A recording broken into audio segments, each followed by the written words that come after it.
Welcome back to the Senior Hour. I'm Barbara Cochran with my co-host, Dr. Jean Dorio, on your hometown station, AM 1220 KHTS. And we're speaking with Dr. Thomas Pilecki, who just got back from a wonderful vacation in Canada. Yeah. Mm-hmm. And we're talking about the Canadian healthcare system. Right. Well, I don't really know about the Canadian healthcare system so much. It was just interesting to see how the media portrays health in a different country than here. No drug commercials at all. And I think that is the real driving force in healthcare in this country, because it's all about profit margins here. And when you hear something like an EpiPen costs $500 in regular insurance, and in your HMO it only costs $50, you know the HMO is still making a profit margin on that EpiPen. Mm-hmm. So why does it cost $450 more if you have Blue Cross instead of Kaiser? What's going on there? Mm-hmm. And so there's this whole ulterior motive behind healthcare in this country, and people want to point fingers at who's responsible for it and who's to blame for it, and these are the bad guys and these are the bad guys, and it goes back and forth, and it's absolutely fruitless. We're not going to see a change by electing a different kind of president. We're not going to see a change by continuing on with open market insurance. We're not going to see a change with going to a socialized or hybrid of healthcare, which is failing in this country. What is it? 12 states have dropped out of Well, Aetna has dropped out of 11 Obamacare states. Yeah. So, it's so a lot of people are just not going to be able to get healthcare from Aetna and have to pay higher premiums to somebody else if they're going to be on the Obamacare rolls. So what is the answer? I'm not waiting for the politicians to get this right, because I don't believe it works that way. They are under too much pressure by the lobbyists. It really is a matter of job security. It's not even a matter of, all politicians are corrupt, they're on the take. I don't really believe that. I do believe that everybody is under pressure to play the game. If you play the game, you're rewarded, and if you don't play the game, you could be out of work. And that happens from every level, from the highest level of government down through every administrator in every hospital, down through every doctor that treats every patient in this country. It is a form of extortion. Even doctors who don't believe that this is truly in the patient's best interest really have to be careful about what they say and how they treat their patients. If they want to stay in business, if they want to be able to maintain their license, they, at some level, have to play the game.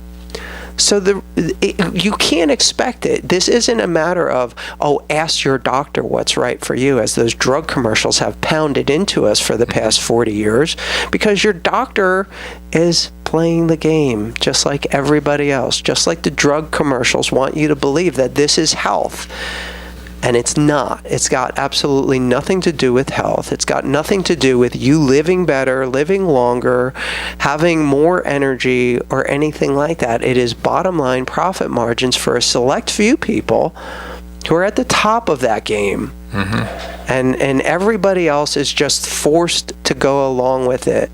And if you behave, for the system, then you don't have too many problems.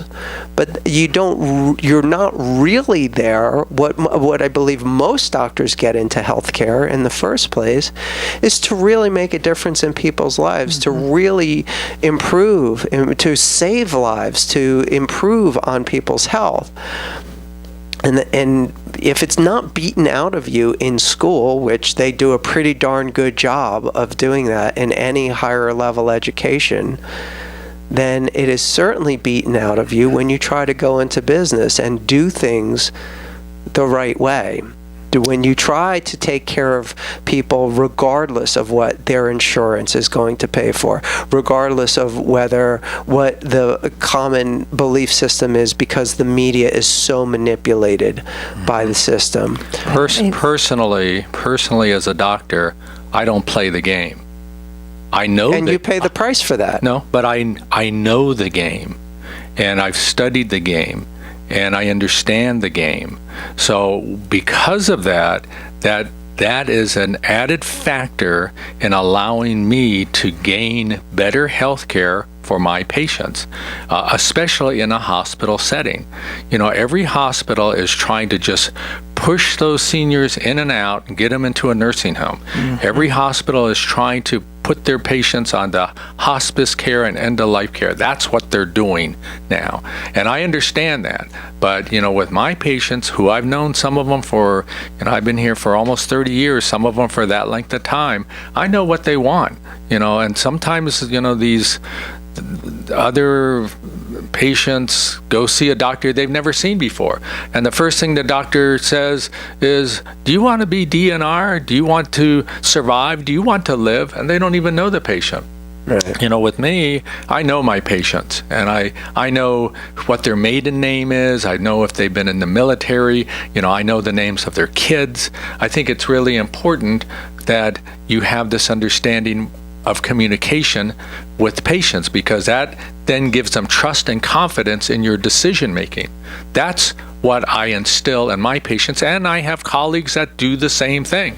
So it's not a lost cause, but certainly because of our whistleblowing character, we get pounded on by that system. And yes, I don't like it, but fact is that they will make every attempt to get me out, which they are slowly pushing me out the door.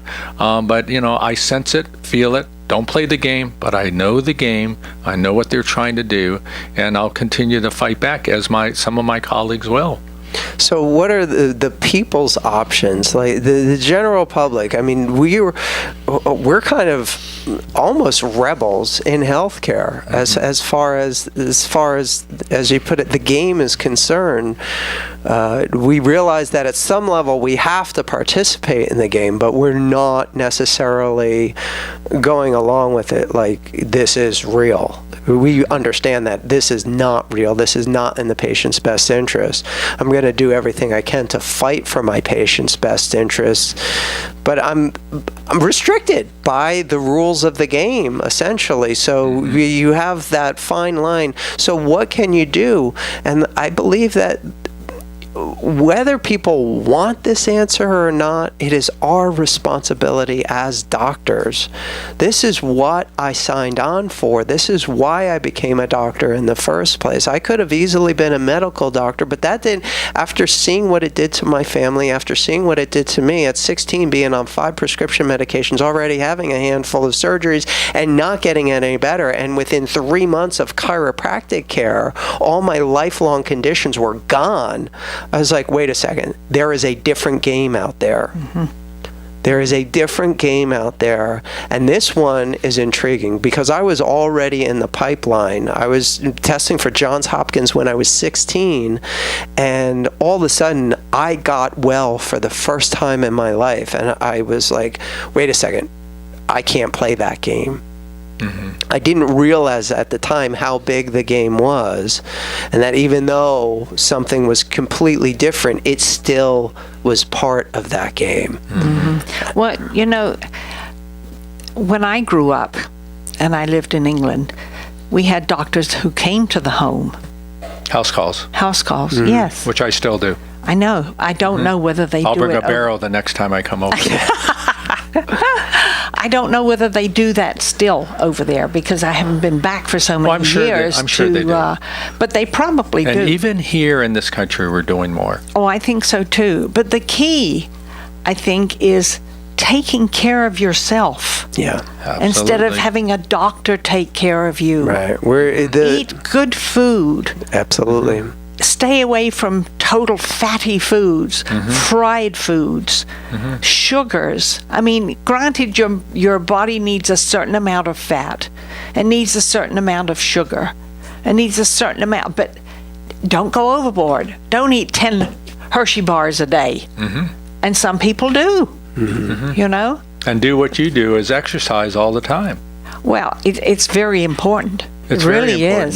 is. And you feel so much better. Absolutely. It's amazing, you know. I'll go into that gym, I'll come out of there completely up, you know. And she may have just worked the daylights out of me, but still, I feel better because I do it. And you've done better too, but then though, even with all good nutrition, good attitude, good exercise, you were challenged with a medical problem recently. And you came through that challenge because you were in good shape to be able to do it. I think that had a lot to do with it. It absolutely had everything to do with it. And, you know, what do you believe caused your medical challenge? I believe it was the side effects of the medication I was taking for 6 years. Yeah, I believe you are right, because that is a listed black box warning on that medication that it absolutely does that to people. So even though you were victimized by the system, so to speak, your lifestyle is, I think, what really made all the difference in the world. Well, I think you're right, because I've always exercised. I've always eaten properly. And with this arthritis, I stay away from tomatoes. I stay away from chocolate and red meat, because all three of those are acidic. And they cause problems if you have arthritis, whether it's rheumatoid, psoriatic, whatever it is. And and you don't smoke? No, I don't smoke. No, I used to smoke. Drink a little bit. I have a glass of wine at night. One. So minimal your habits and things that you do, and maintain a good lifestyle to get you through any health problems. That's right. And that's what, our seniors face. Positive outlook. These challenges. A positive outlook has a lot to do with it. Absolutely. Sure does. It really does. I mean, your cup is either half empty or it's half full. And if it's half empty, you have problems. Sure. Because you're not thinking positively. Right. Oh dear. But now what? Some people, some of the time it's half full, some of the time it's half empty too. Well, that's true. We just have that happen to us. So you can vacillate in those emotions. But, I think family, is important. Having friends around us, I think it is important. To be engaged in the community is really important. If you have a faith, you go to church. These are all things that just allow you to survive in our society. But the things we've talked about, like exercise and nutrition, they will help you get through that challenge of a medical problem. And that's the big thing. That's true. And that's what I tell my grandkids and my great-grandkids. And by the way, I went to a baby shower Saturday, for my upcoming 6th great-grandbaby. Oh, congratulations. Isn't that exciting? It really is. Boy or girl, do you know? It's a little girl. Little girl? Yes, her name is going to be Shay. Oh, Jean's a good name too, Oh, I know it is. Because it goes both ways. It does. And then Shay, I'm going to a bridal shower for my my other granddaughter. Wow. On Saturday. She's getting married on September 17th. Boy, the difference. How old is she? She's 26. Wow. 0 to 26 gap in your grandkids. Wow, and 6 of them. Congratulations. And 6 grandkids and upcoming 6 great-grandkids. Wow. That's so exciting, and then great at some point. Well, who knows?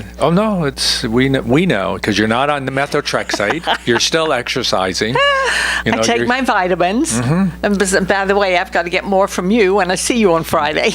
And you're training for the next Olympics in Tokyo. We can't beat that. But no more barrels. No more barrels. And no Please. more methotrexate either. Yay. My hands and arms could be falling off, but I will never take another medication for arthritis, ever. Well, there are options. You don't have to take chemotherapy for arthritis, although that is what most rheumatologists will push on people. And it's, they don't even use the word chemotherapy. Right. When it's in cancer treatment, they'll call it chemotherapy. But when it's in a rheumatologist's office, they call it a biologic. Mm-hmm. We're going to use a biologic on you. Yeah, that's a lot more nice than saying we're going to use chemotherapy on you. But the truth is, it's chemotherapy. If you take aspirin for a headache, you've just taken chemotherapy. It's chemicals. That's okay. I know, but it's the strain. It's a strain on the discussion. But still, I think that as we look at it, these are what the people have their thought processes, and let's not fool ourselves. Yeah, typically aspirin doesn't cause cancer, though. Okay, that's debatable. All right. Yeah. Oh, well, I'm not a fan of aspirin. I just didn't know that was one of the side effects. I know that stomach problems will definitely cause, and could it lead to stomach cancer or esophageal cancer? Well, 8,000 hospital admissions a year. Yeah. From the simple complications of aspirin. I didn't know that it could cause cancer too. Okay. Well, I'm sure it's a real low on the list, but I think it's a it's a possibility that if you take enough over a long period of time, you can cause problems. That's frightening. That is frightening. Now there may have been a little background noise there, and we have cell phones and we forget to turn them off, and so that was frightening. Ooga, blah blah blah. Where have you been? That was not Canada. No, it wasn't. It's just emphasis on your point. But when you look at the Olympics and you see our athletes training for this, I mean, they stay in good shape, but when you see them 20 years later, they've plumped up. They're a woman. Now. Still, they've changed a lot of things. You're right, but we should set patterns in life when we're young, so that as we get older into our 30s, 40s, 50s, and 60s, we have those patterns. And what Barb did was she had the pattern of exercise and good nutrition, that when the health problem came, she was ready for it. Her body was there to take care of it. And you suffered, but you got through it. That's true. Probably suffered more mentally than you did physically. Probably so. Yeah. But it's interesting. The chemotherapy kills the bad, but it also plays havoc with the good. Mm-hmm. Because it weakens all of the good organs. Sure. It really does. Damages them. It does. And I have felt the difference. Mm-hmm. I think my age probably has a contributing factor, but on the whole, I have had to slow down tremendously because of, I think, the result of taking chemotherapy. Mm-hmm. It got away with the bad. It did away with the bad, thank goodness. Yeah. But I don't know exactly what it has done to the good, but I've felt different ever since. Mm-hmm. And I don't know whether other people will say that and verify that or not. Well, when we come back, let's talk about a few more options that we might be able to implement in terms of our lifestyle and how we care for ourselves, and especially for those seniors who are looking for those ideas at home and taking care of themselves. Sounds great. I'm Dr. Gene Dorio with my co-host Barbara Cochran on the Senior Hour on your hometown station AM 1220 KHTS. Welcome back to the Senior Hour. I'm Dr. Gene Dorio with my co-host Barbara Cochran on your hometown station AM 1220 KHTS. We're talking with Dr. Thomas Palucki about his trip to Niagara Falls and being in Buffalo and getting their TV, and then discussing the edge of medicine that's practiced risks up there, especially related to drugs and things like that. But, an important part are the options that our seniors have in this country in trying to keep their bodies moving forward and their minds moving forward. And, we talked about exercise, we talked about nutrition, we've talked about lots of things, but what are the other things that we might emphasize with our seniors who are listening now, how they can move forward and challenge life? Well, what I hear from you is movement. Movement is the key to everything. Physical movement, getting moving as quickly as possible in the morning. And I don't mean moving quickly, I mean getting moving. Get out of bed and get moving. Gentle movement. You may be stiff, you may have some aches and pains, and there may be good reason for those aches and pains other than what everybody tells you. Oh, it's just because you're old and you have arthritis, so here, take these handful of pills. It may be actually that you do have some mechanical things that can be addressed, and regardless of the degree of whether you do or not have osteoarthritis, because rarely does that cause a significant amount of pain. It is the joint malfunction that causes the osteoarthritis that also causes pain. So even with arthritis up to a certain level, if you get those joints moving properly, the amount of pain that you experience is minimized, and that's the key. That's really what the strong point of functional approach towards this is. Instead of just treating the symptoms, saying that, oh, well, you're just getting older, good luck with that, here's a handful of pills to speed you on your trip to euthanization. Essentially, that's the cutting edge of healthcare in this country now is let's get all people on the suicide track as quickly as possible after a certain age. Soylent Green. So if people aren't really on board with that and they don't want to just be part of the herd that is being shuttled onto the slaughterhouse floor, then they have to actually start taking some responsibility for their own actions, for their own health. And it is a very liberating thing when you see that that is actually possible and it is actually productive to start taking care of yourself, drinking more water, exercising daily, sweating daily, moving daily, eating appropriately. If you know that certain foods make you feel bad an hour after you eat them, you stay away from them. You don't become addicted to them. You start eating as much like your grandparents used to eat as possible, because they didn't have these plastic microwave meals that all have their consequences. Convenience has consequences. I did a show just the other week on cooking in cast iron, the way that everybody used to cook. There's a real benefit in cooking in cast iron. Don't buy your food in plastic and cook it in plastic in the microwave. Yes, it's nice to not have to think about what you're going to eat. You just pop a thing in the microwave and 4 minutes later you're eating something. The problem with that is that there are consequences to living that type of lifestyle. It may be quicker in the short term, but it's better to spend a little bit of time and a little bit of effort preparing a real food meal than spending more and more money on more and more toxic medications and getting sicker and sicker over time, because that is the easy path. That most people feel like they have no option in this country, that this is just the way it's done, and this is the way all my friends are doing, and this is what my doctor is recommending. So who are you to question that? Who am I to question that? Well, I take being a doctor pretty seriously. I don't necessarily play the game. I do what I have to do to stay in the system, but outside of that, I have my patient's best interest. I had a life-changing event, and it pulled me away from being a medical doctor, and now I am the kind of doctor that I am because it literally saved my life in no uncertain terms. And I've seen what the rest of my family who didn't choose that option wound up with. I'm the only surviving male in my family.